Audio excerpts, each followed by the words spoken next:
Hello friends, ചെമ്പനീർ പൂവിൻ്റെ വരാനിരിക്കുന്ന ഒരു പുതിയ എപ്പിസോഡിലേക്ക് എല്ലാവർക്കും സ്വാഗതം. അപ്പോൾ നമ്മുടെ ചാനൽ ആരെങ്കിലും ആദ്യമായി കാണുന്നുണ്ടെങ്കിൽ ഒന്ന് സബ്സ്ക്രൈബ് ചെയ്യാൻ മറക്കരുതേ. അതുപോലെ തന്നെ ലൈക്ക് കൂടെ ചെയ്യണേ. അപ്പോൾ നമുക്ക് നേരെ ഇന്നത്തെ വിഷയത്തിലേക്ക് കടന്നാലോ. അങ്ങനെ തുടങ്ങുമ്പോൾ തന്നെ കാണിക്കുന്നത് നമ്മുടെ രവീന്ദ്രൻ്റെ കൂട്ടുകാരനെയാണ് കേട്ടോ. അങ്ങനെ അവർ രണ്ടുപേരും അവിടെ ഇരിക്കുമ്പോഴേക്കും നമ്മുടെ വർഷയുടെ അച്ഛൻ പെട്ടെന്ന് വേറെ ഒരാളെ വിളിച്ചിട്ട് എടാ സഹദേവ അങ്ങ് വന്നേ എന്ന് പറയാം. അപ്പോഴേക്കും അയാൾ ചെന്നു. അയാൾ ചെന്നപ്പോഴത്തേക്കും നമ്മുടെ വർഷയുടെ അച്ഛൻ പറഞ്ഞു, ദേ നിൽക്കുന്നത് കണ്ടോ, അതാണ് കക്ഷി. ദേ ഞാൻ പറഞ്ഞതുപോലെ തന്നെ നീ അവിടെ ചെന്നിരുന്നേ, നീ കണ്ടല്ലോ, സൂക്ഷിച്ചു നോക്കിക്കോ, ഞാൻ പറഞ്ഞതുപോലെ തന്നെ ചെയ്യണം എന്നൊക്കെ പറഞ്ഞപ്പോഴേക്കും ഇയാൾ ഏറ്റ് സാറേ എന്ന് പറഞ്ഞുകൊണ്ട് നേരെ ചെല്ലുകയാണ്.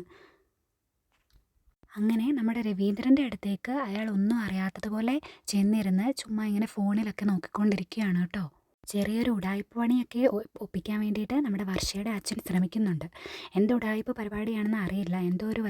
എന്തോ ഒരു വലിയ ഉഡായിപ്പ് പരിപാടി ഒപ്പിക്കാൻ വേണ്ടിയാണ് അയാളെ പറഞ്ഞ് അങ്ങോട്ടേക്ക് വിട്ടിരിക്കുന്നത്. അങ്ങനെ നമ്മുടെ രവീന്ദ്രനാണെങ്കിൽ അശോകനോട് സംസാരിച്ചുകൊണ്ടിരിക്കുകയാണ്. അപ്പോഴേക്കും അയാളുണ്ടല്ലോ, അയാളുടെ കാലെടുത്ത് മുകളിലേക്ക് വെച്ച്, അതായത് ഒരു കാലെടുത്ത് ഒരു കാലിൻ്റെ മണ്ടയിലേക്ക് വെച്ചിട്ട് നമ്മുടെ രവീന്ദ്രൻ്റെ കാലിട്ട് ഇങ്ങനെ തട്ടി തട്ടി തട്ടി ഇരിക്കുകയാണ്. അതായത് ഷൂ ഇട്ടിട്ടുണ്ട്, ആ ഷൂ ഇട്ടുകൊണ്ട് ഇങ്ങനെ തട്ടി തട്ടി ഇരിക്കുകയാണ്. ഒരു പ്രാവശ്യം നമ്മുടെ രവീന്ദ്രൻ നോക്കി. അപ്പോൾ അത് അറിയാതെ ആയിരിക്കുമെന്ന് വിചാരിച്ചിരുന്നു. അത് കഴിഞ്ഞ് വീണ്ടും ഇങ്ങനെ തട്ടുന്ന കണ്ടപ്പോഴേക്കും രവീന്ദ്രൻ ഒരു സംശയം തോന്നി. ഉടനെ രവീന്ദ്രൻ നമ്മുടെ വർഷയുടെ അച്ഛനെ ഒന്ന് നോക്കി കേട്ടോ. വർഷയുടെ അച്ഛനെ നോക്കിയപ്പോഴേക്കും വർഷയുടെ അച്ഛൻ ഒരു ചെറിയ പുഞ്ചിരിയോടുകൂടി ഇങ്ങനെ നിൽക്കുന്നതായിട്ടാണ് കണ്ടത്. വർഷയുടെ അച്ഛൻ്റെ ആ ഒരു ചിരിയിൽ ഒരു സ്പെല്ലിംഗ് മിസ്റ്റേക്ക് ഉള്ളതുപോലെ തോന്നി കേട്ടോ. കാരണം ഇത് മനഃപൂർവ്വം ചെയ്യിപ്പിക്കുന്ന ഒരു കാര്യമാണല്ലോ. അങ്ങനെ രവീന്ദ്രൻ പുറകോട്ട് തിരിഞ്ഞ് നോക്കിയപ്പോഴേക്കും നമ്മുടെ സച്ചി അവിടെ ഇരിപ്പുണ്ട്. ഈ വിവരം സച്ചി അറിഞ്ഞു കഴിഞ്ഞിട്ടുണ്ട് കേട്ടോ. സച്ചി അവരുടെ ഇടയിൽ നിൽക്കുന്ന ഒരാളാണെന്ന് നമ്മുടെ രവീന്ദ്രന് നന്നായിട്ട് അറിയാം. അതുകൊണ്ട് എന്താണ് പ്രശ്നം? ഈ പ്രശ്നത്തെ രവീന്ദ്രൻ തന്നെ ഒതുക്കി തീർത്തേ പറ്റത്തുള്ളൂ. കാരണം അവിടെ പ്രശ്നം ഉണ്ടാക്കിയ സച്ചി വരും, അച്ഛനെ കയറി ചവിട്ടി എന്നൊക്കെ പറഞ്ഞിട്ട്. നമ്മുടെ സച്ചി അടങ്ങിയിരിക്കും, ഒരിക്കലും സച്ചി അടങ്ങിയിരിക്കില്ല എന്ന് നമുക്കറിയാം. അങ്ങനെ നമ്മുടെ അശോകൻ ഇങ്ങനെ ശ്രദ്ധിച്ച് നോക്കിയപ്പോഴേക്കും നമ്മുടെ രവീന്ദ്രൻ്റെ കാലിൽ ഒരാളിങ്ങനെ ചവിട്ടിക്കൊണ്ടിരിക്കുന്നതായിട്ട് കണ്ടു. അപ്പോഴേക്കും നമ്മുടെ അശോകൻ പെട്ടെന്ന് ചാടി എഴുന്നേൽക്കുകയും അത് കണ്ടുകൊണ്ട് രവീന്ദ്രൻ അവനെ പിടിച്ചു മാറ്റാനായിട്ട് ശ്രമിക്കുകയും ചെയ്യുന്നു. പെട്ടെന്ന് രവീന്ദ്രൻ അശോകനോട് ചോദിക്കുന്നുണ്ട്, എന്താ പ്രശ്നം, നിനക്ക് എന്ത് പറ്റി? അന്നേരത്തേക്ക് അശോകൻ പറയുന്നുണ്ട്, അതേ ഇവൻ കാണിക്കുന്നത് നീ കാണുന്നില്ലേ എന്നൊക്കെ പറഞ്ഞുകൊണ്ട് പെട്ടെന്ന് അടിക്കാനായിട്ട് ചെല്ലുന്നു. അപ്പോഴത്തേക്കാണ് നമ്മുടെ രവീന്ദ്രൻ പറഞ്ഞത്, വേണ്ട, അതൊന്നും വേണ്ട, ഇവിടെ പല പ്രശ്നങ്ങൾ ഉണ്ടാക്കാൻ പല ആൾക്കാരും നോക്കും. എൻ്റെ മോൻ്റെ തലയിൽ പല പ്രശ്നങ്ങളും ഇടാൻ നോക്കുന്നുണ്ട്. അതുകൊണ്ട് നമ്മളൊന്നും ചോദിക്കാതെ പറയാതെ ഇരിക്കുന്നതാണ് നല്ലത്. ഈ കാര്യം സച്ചി അറിഞ്ഞിട്ടുണ്ടെങ്കിൽ അവൻ അടങ്ങിയിരിക്കില്ല, പിന്നെ അത് വലിയൊരു പ്രശ്നമാകും. അതുകൊണ്ട് നമുക്ക് അങ്ങോട്ട് മാറി നിൽക്കാം എന്ന് പറഞ്ഞ് രവീന്ദ്രൻ നമ്മുടെ അശോകനെ വിളിച്ചുകൊണ്ട് മാറിപ്പോയിരിക്കുകയാണ്. ഈ സമയം പിന്നെ കാണിക്കുന്ന സീൻ എന്ന് പറഞ്ഞാൽ നമ്മുടെ ശ്രുതിനെയാണ്. ശ്രുതി ഇങ്ങനെ ടെൻഷൻ അടിച്ചിരിക്കുമ്പോൾ അങ്ങോട്ടേക്ക് നമ്മുടെ മീര വരും. മീര വന്നിട്ട്, നീ എന്താ ഇവിടെ നോക്കിക്കൊണ്ട് നിൽക്കുന്നത്? ടൈം പോയി, നിനക്കറിയില്ലേ? ഇപ്പോൾ റെഡിയാകുന്നതാണോ മുഖ്യം? പിന്നെ ഫംഗ്ഷന് റെഡിയാകണ്ടേ? സാരിയൊക്കെ ഉടുത്ത് ആഭരണങ്ങളൊക്കെ ഇട്ട്. നീ ഒന്ന് പോയേ, എനിക്ക് കലി വരുന്നുണ്ട്. അപ്പോഴേക്കും നമ്മുടെ മീന പറയുക, ഇങ്ങനെ ടെൻഷൻ അടിച്ചിരുന്നിട്ട് വലിയ കാര്യമുണ്ടോ? നിനക്കറിയില്ല, എൻ്റെ സുധിയുടെ അമ്മ ഇങ്ങനെ ടോർച്ചർ ചെയ്തുകൊണ്ടിരിക്കുക.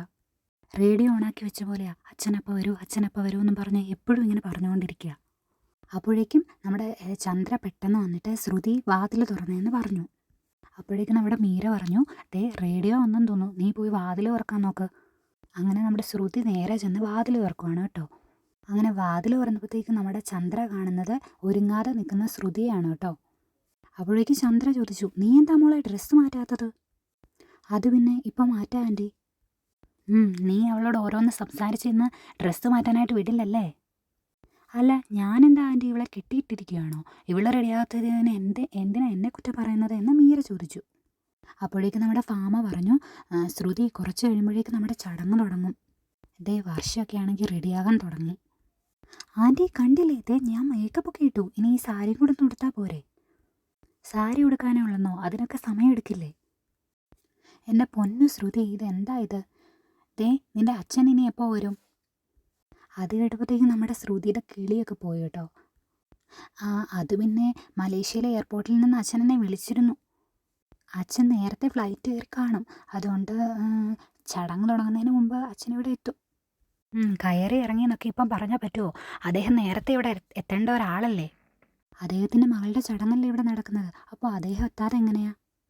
അപ്പോഴത്തേക്കും നമ്മുടെ ഫാമ പറയുക, ചന്ദ്രൻ മലേഷ്യയിൽ നിന്ന് ഇവിടെ വരെ എത്തണ്ടേ, അപ്പോൾ അതിൻ്റേതായിട്ടുള്ള ടൈമൊക്കെ എടുക്കും. അപ്പോൾ മീന പറഞ്ഞു, അദ്ദേഹം എന്നെ വിളിച്ചിരുന്ന ആൻറ്റി, ഇവളത് ലൊക്കേഷനൊക്കെ അയച്ചു കൊടുത്തിട്ടുണ്ട്, അതുകൊണ്ട് ഉറപ്പായിട്ട് ഇവളുടെ അച്ഛൻ വരുമെന്നേ. കല്യാണത്തിനെങ്കിലും ഇവളുടെ അച്ഛൻ വരേണ്ടതായിരുന്നു, അതിനോ വന്നില്ല. ഈ ചടങ്ങെങ്കിലും നമ്മൾ ഒരുമിച്ചല്ലേ നടത്തേണ്ടത്, എന്നിട്ടോ മറ്റുള്ളവരുടെ ചിലവിലാണ് നടത്തുന്നത്. ഇത്രയും നാണം കെട്ട ഒരു പരിപാടി. അദ്ദേഹത്തിന് കുറച്ചെങ്കിലും ബോധം വേണ്ടേ, കുറച്ച് നേരത്തെ വരാനുള്ള ഒരു ബോധം. അത് പിന്നെ അച്ഛൻ ബിസിനസ്സിൻ്റെ തിരക്കിലാണ് ആൻറ്റി, അതുകൊണ്ടാണ്. ഒരു ബിസിനസ് തിരക്ക്. അപ്പോഴേക്ക് ഭാമ പറഞ്ഞു, പണം സമ്പാദിക്കുന്ന കാര്യം മാത്രം ശ്രദ്ധിച്ചാൽ മതിയോ? അപ്പോഴേക്കും ചന്ദ്ര പറഞ്ഞു, പണം സമ്പാദിക്കുന്നതൊക്കെ നല്ലതാ, പക്ഷെ മകളെക്കുറിച്ചൊരു ചിന്ത വേണ്ടേ? അദ്ദേഹം സമ്പാദിക്കുന്നത് മുഴുവൻ ശ്രുതിക്കുള്ളതാ. അപ്പോൾ ഈ പണം മാത്രം കൊടുത്താൽ പോരല്ലോ, അതിനിടയിൽ ഒരുപാട് കാര്യങ്ങൾ ചെയ്യാനുണ്ട്. അതൊക്കെ ചെയ്യേണ്ടതും കൂടി അദ്ദേഹത്തിൻ്റെ ഉത്തരവാദിത്തമല്ലേ? അദ്ദേഹം ഇപ്പം വരുമല്ലോ, വരട്ടെ, ഞാൻ കുറച്ച് കാര്യങ്ങളൊക്കെ പറഞ്ഞു കൊടുക്കുന്നുണ്ട്. അപ്പോഴേക്കും നമ്മുടെ ശ്രുതി ഒരു വളിച്ച ചിരിയൊക്കെ ആയിട്ട് ഇങ്ങനെ നിൽക്കുകയാണ് കേട്ടോ. അപ്പോഴേക്ക് ചന്ദ്ര പറഞ്ഞു, ശ്രുതി, നിൻ്റെ അച്ഛനിപ്പോൾ എയർപോർട്ടിൽ നിന്നൊക്കെ ഇറങ്ങി കാണുമോ? അയ്യോ ഇല്ല ആൻറ്റി, കുറച്ച് സമയം കൂടെ കഴിയും. ഇനി നമുക്ക് നേരമില്ല മോളെ, നിനക്കറിയാലോ, നീ അദ്ദേഹത്തെ ഒന്ന് വിളിക്കുക. അത് പിന്നെ ഞാൻ കുറച്ച് മുമ്പേ അച്ഛനെ വിളിച്ചത്, ഇനിയിപ്പോൾ ഫ്ലൈറ്റിലല്ലേ, ഇനിയിപ്പോൾ വിളിച്ചാലും കിട്ടില്ലല്ലോ. അദ്ദേഹം എയർപോർട്ടിൽ എത്തിയിട്ടുണ്ടെങ്കിലോ, നീ ഒന്ന് വിളിച്ച് നോക്ക് ശ്രുതി. ആൻറ്റി പൊക്കോ, ഞാൻ വിളിച്ചോളാം, ഞാൻ വിളിച്ച് നോക്കിക്കോളാം. അല്ല ആൻറ്റി പൊക്കോ ആൻറ്റി, ഞാൻ വിളിച്ചോളാം.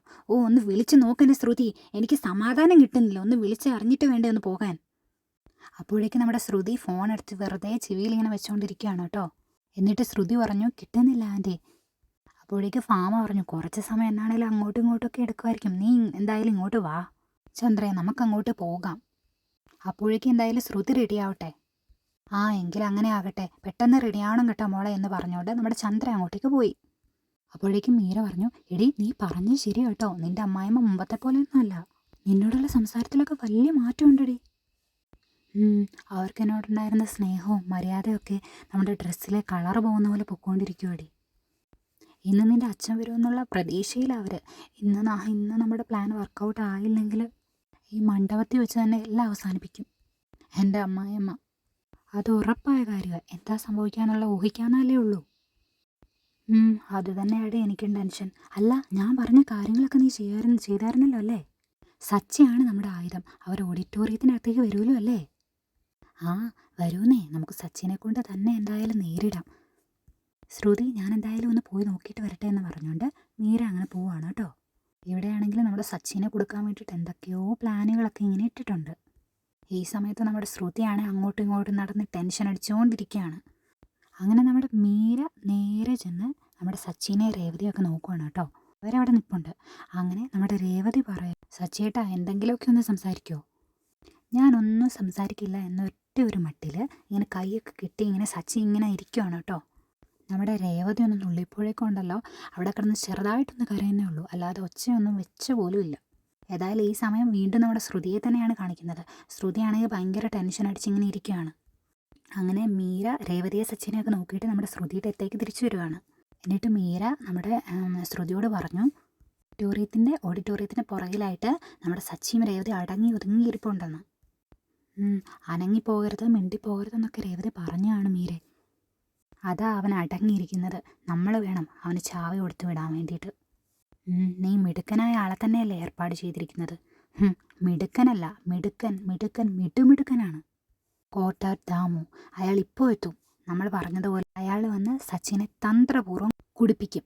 കുടിച്ചു കഴിഞ്ഞാൽ പിന്നെ സച്ചി ആളാകെ അങ്ങ് മാറുമല്ലേ, ഉറപ്പായിട്ടുള്ള കാര്യം.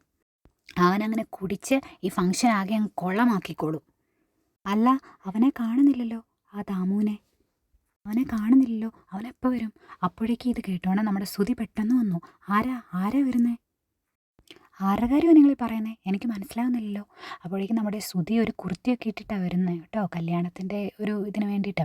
അപ്പോൾ കുർത്തിയൊക്കെ ഇട്ട് വരുമ്പോഴേക്കും ശ്രുതിയുടെ മുഖത്തൊരു ചെറിയ നാണമൊക്കെ ഉണ്ട്. അപ്പോഴേക്കും മീര പറഞ്ഞു, അത് പിന്നെ ഇവളുടെ അച്ഛനെക്കുറിച്ചാണ് ഞാൻ ചോദിച്ചത്. അങ്ങനെയല്ലല്ലോ, നീ അവനെപ്പം വരും എന്നല്ലേ ചോദിച്ചത്? അദ്ദേഹത്തെക്കുറിച്ചാണ് പറയുന്നതെങ്കിൽ നീ അങ്ങനെ ഒരിക്കലും പറയില്ലല്ലോ. അവനെന്നല്ല ഞാൻ പറഞ്ഞത്, അവരെപ്പം വരും എന്നാണ് ഞാൻ പറഞ്ഞത്. ചിലപ്പോൾ ഞാനങ്ങനെ പറഞ്ഞത് ശ്രുതിക്ക് അങ്ങനെയായിരിക്കും കേട്ടത്.